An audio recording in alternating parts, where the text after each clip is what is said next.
Salut à tous, très content de te retrouver aujourd'hui pour la dernière vidéo de la semaine sur Bitcoin parce qu'il se passe des choses intéressantes sur le graphique, il se passe des choses intéressantes sur le sentiment de marché, il se passe des choses d'un point de vue structurel. Donc j'ai envie d'aborder tout ça aujourd'hui pour que tu puisses avoir accès à cette information ce week-end et pour les prochains jours.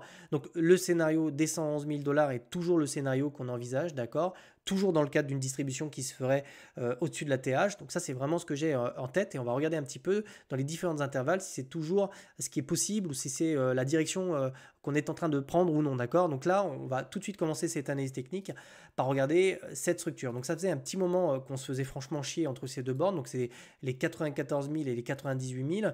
On a une réduction de la volatilité, donc si tu mettais des bandes de Bollinger, là il se passe absolument plus rien. Et très souvent, quand on a une réduction de la volatilité comme ça nous ouvre en fait les portes à un mouvement un petit peu excessif, un petit peu explosif. Et il est possible qu'on soit dans ce cas-là où on pourrait avoir une espèce de short squeeze pour venir chercher et manger toutes les liquidités qui se situent ici. En fait, ici, on a énormément d'intérêt à venir chercher ces zones de prix, d'accord? Et ça irait en fait dans le sens comme ça d'une distribution, d'accord? Et d'un rejet en fait autour des 111 000 dollars. C'est toujours ce que j'ai en tête. Désolé de casser l'ambiance, mais si on part chercher ces liquidités-là, c'est probablement une chose qu'on doit envisager fortement, d'accord? Mais ce qui nous intéresse maintenant, c'est ce qui se passe ici au sein de ce petit range. Et pour l'analyser, on va devoir rentrer après dans des intervalles de temps qui sont un petit peu plus petits, d'accord?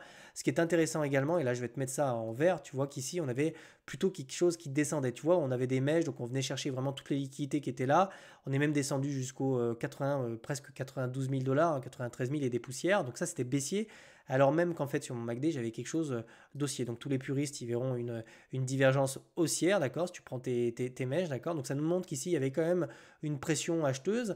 C'est pareil ici sur le RSI, tu vois, alors même qu'on venait chercher des plus bas, on avait comme un RSI ici qui essayait de faire des plus hauts. Et ici c'est pareil, il semble quand même résoudre, tu vois, là aussi. On regarde ça, on est en train d'essayer de s'extraire par le haut. Donc on peut faire de l'analyse technique également sur des indicateurs, hein, ça marche très très bien.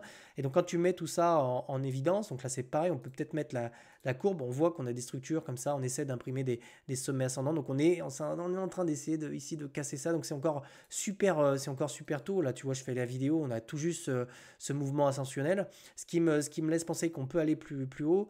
Première chose, c'est qu'on semble casser la moyenne mobile qui était là. Donc la moyenne mobile, cette moyenne mobile là, quand on est sur une tendance haussière, tu vois, on s'appuie dessus, tac tac tac, on vient chercher plus haut et quand on la casse ici, on repart sur un mouvement qui est baissier, d'accord? Et là, c'est intéressant de voir qu'on a retrouvé une impulsion assez forte. Donc il faudra voir si c'est pas un fake out ou hop, on réintègre et on descend plus bas, mais on semble passer au-dessus de la bougie. Donc ce serait bien qu'on clôture au-dessus, d'accord?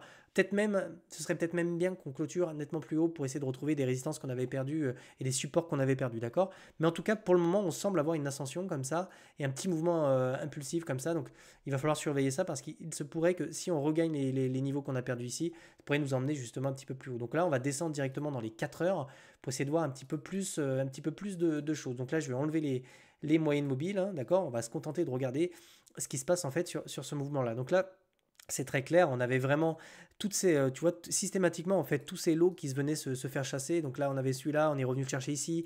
Celui-là, on est venu le chercher ici. Puis ensuite, on a eu celui-là, on est venu le chercher ici. Donc en fait, ici, systématiquement, on venait chercher des poches de liquidités, d'accord? Donc il y a un ménage qui se faisait et on venait systématiquement chercher les liquidités. Ce qui est très intéressant maintenant, c'est qu'on revient chercher des liquidités qui se situent un petit peu plus haut. Et ça, pour moi, ça change tout. Parce que ça veut dire qu'en fait, ici, on est en train d'essayer on est en train, alors c'est pas encore, tu vois, je te dis, je te fais cette vidéo, on vient tout juste d'avoir le mouvement, mais on est en train de revenir chercher des résistances qu'on avait perdues, chose qu'on faisait quasiment plus, on se faisait ravaler.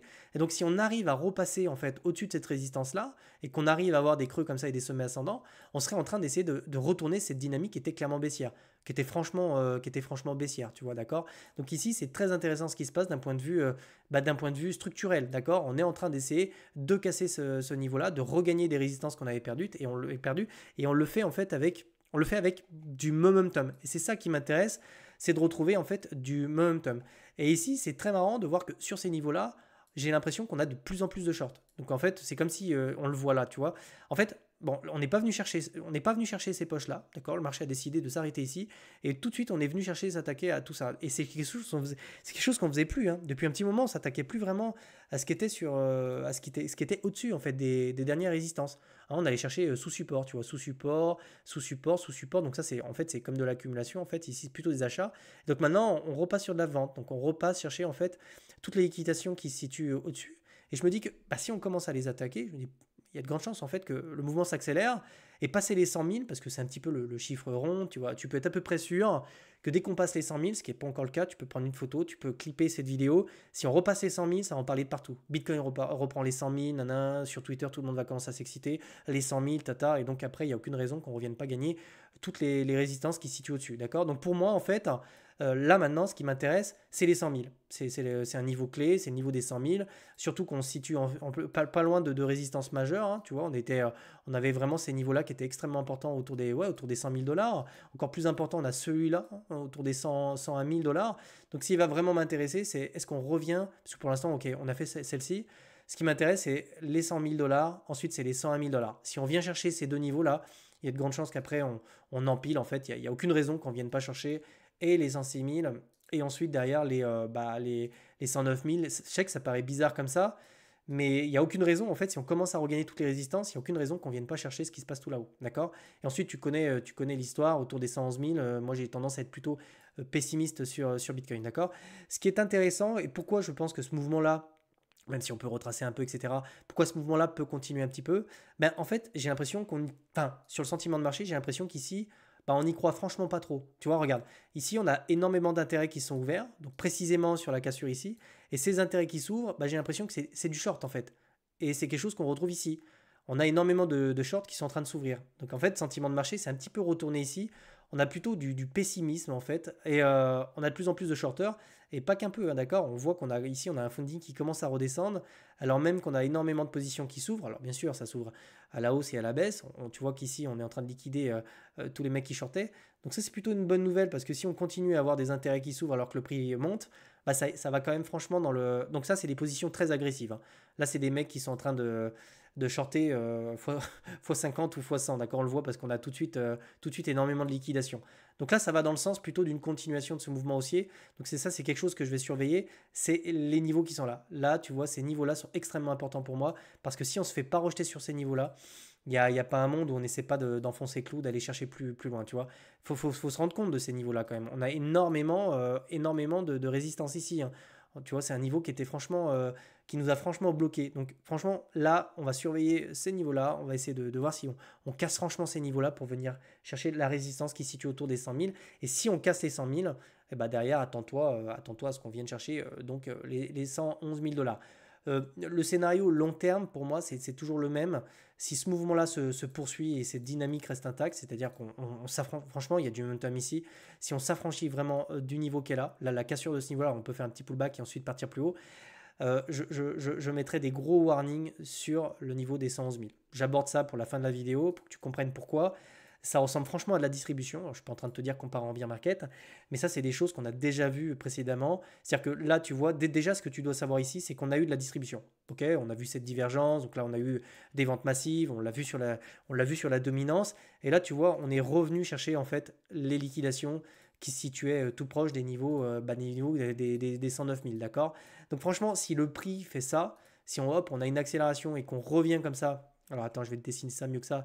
Si on a quelque chose qui fait ça, là, tu vois, qui vient chercher les 111 000 comme ça, et qu'on a un rejet sur ces niveaux-là, un rejet massif, ça veut dire que de nouveau, en fait, on revient chercher les liquidations qui se situaient là. Et on sait qu'on a des intérêts qui sont colossaux sur ces niveaux-là. Il n'y a pas un monde, je l'ai déjà dit, il n'y a pas un monde, en fait, où on ne revient pas chercher tous les niveaux qui se situent ici, enfin, au-dessus des 111 000 dollars. Tu vois, on a vraiment beaucoup d'intérêt ici. Donc vraiment, gros warning sur ces niveaux-là. Pourquoi je te dis ça? Parce que c'est quelque chose qu'on voit souvent sur des... On ne sait pas encore si c'est de la distribution, mais si on fait ça, il y a de grandes chances que ça ressemble à ça. Regarde, je te montre. Ça, c'est le top de 2021, d'accord? On a fait quelque chose d'assez semblable. On vient chercher cette résistance. On sait qu'on avait des liquidations ici, tu vois. Hop, distribution, rejet, tu vois. Ensuite, hop, on consolide un peu. On revient chercher comme ça la résistance. Hop, de nouveau rejet. Et là, derrière, en fait, on vient carrément casser on vient carrément casser le dernier support sur un énorme mouvement baissier et là terminer, hop, dernière résistance plus bas que la précédente et ensuite on inverse cette structure. Théorie de dos, messieurs, dames. Donc là, c'est un petit peu pareil en fait, hein. Donc pour ceux qui sont sur BitLearn, vous savez très bien de quoi je vous parle. Ça, c'est un concept que vous devez maîtriser absolument par cœur. Et donc si on vient faire ça, tu vois, et que derrière, bah, on repasse sous ce niveau-là, tu vois, ce serait franchement pas très motivant, pas très encourageant, d'accord? Alors attention, hein, ça c'est le scénario un petit peu de la peur. Donc de la peur, c'est on vient chercher là, on se fait rejeter. Je pense qu'on peut faire ça. Maintenant, il y a un monde il y a un monde où on peut faire ça, regarde. Il y a un monde où on peut revenir chercher les niveaux qui se situent là-haut, tu vois, tac. Puis on se fait rejeter un peu parce qu'il y aura forcément du rejet et de ventes. Et derrière, on tient ces niveaux-là, en fait, pour venir chercher plus haut. Ça c'est scénario boule. Ce qui va vraiment donc déjà, moi, je prendrai des profits sur les niveaux des 111 000. Tu peux être à peu près sûr que ça sera le cas. Mais ce qui va m'intéresser, c'est ça. C'est alors je vais te tracer une belle droite, en fait. C'est est-ce que sur ces niveaux-là, on a vraiment du mal à retrouver du momentum. Si on vient chercher rapidement les niveaux qui sont ici et que franchement, on n'a pas beaucoup de momentum sur le RSI, bah, tu sais, ça ressemble quand même beaucoup à de la vente, etc. Donc, pour l'instant, pas de panique. On semble vouloir résoudre par le haut ce mouvement-là. On semble venir chercher les liquidités qui sont là. Ensuite, on avisera sur la poche des 111 000, mais c'est toujours le scénario que j'ai dans ma tête. Maintenant, on va surveiller et on va s'assurer que c'est pas un fake out du style on essaie de passer comme ça et on repasse derrière. D'accord? Je ne crois pas qu'on soit dans le scénario fake out parce je trouve qu'on a quand même pas mal de momentum et pas mal de liquidités qui se situent au-dessus. Voilà. Donc je pense que tu as quand même une belle topographie de ce qui nous attend. Je vais te souhaiter de passer un excellent week-end et pour tous ceux qui sont sur BitLearn, aujourd'hui, on met à jour le site. Vous allez avoir accès au site de développement avec les journaux de trading, d'accord? Donc ça va être intéressant. On se retrouve tout à l'heure à 18h pour mettre tout ça en place. Passez un très bon week-end et je te retrouve lundi. Ciao, ciao.